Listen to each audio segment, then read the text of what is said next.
Giraffe and Bird. It's true that getting along can be difficult. If Bird could tell you, he'd say he can't stand Giraffe. And if Giraffe could tell you, he'd say he can't abide the Bird. You see, sometimes Bird makes funny faces at Giraffe, and Giraffe sticks his long tongue out at the Bird.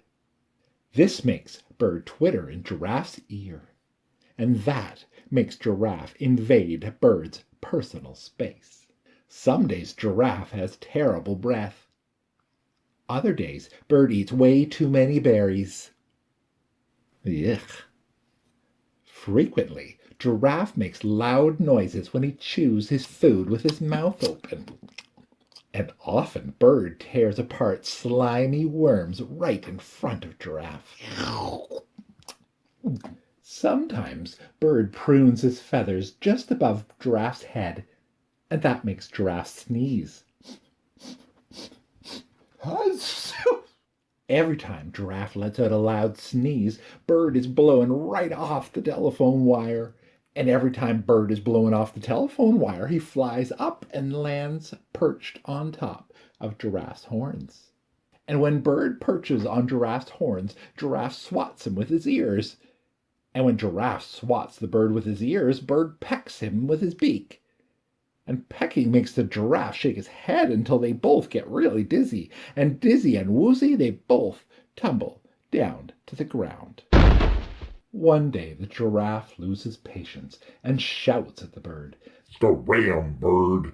The Bird gets fed up and shouts back at the Giraffe. "Get lost, Giraffe!" And so they do. That night there's a seriously scary storm. All the telephone poles crash to the ground in the wind. Giraffe wishes that he could hide his eyes under the Bird's feathers so he wouldn't have to see the lightning. Bird wishes he could hide under Giraffe's ears so he wouldn't have to hear the thunder. The next morning Bird feels glum. He has nowhere to sit, no one to pick or peck. Giraffe feels lonely. There's no one around to pester or perturb him. With no one to pester him, Giraffe has time to think. And the funny thing, all the Giraffe can think about is the Bird. What can he do to bring the Bird back? Giraffe agrees to help the telephone company for a while. He doesn't have to wait long before the Bird comes back. But he also doesn't have to wait very long for the Bird to start making funny faces again.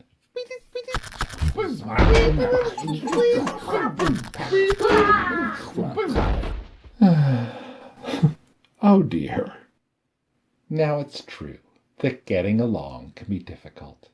And if you ask these two, the Giraffe might still say that he can't abide the Bird, and the Bird might still say that he can't stand the Giraffe. But we, you and me, we know better.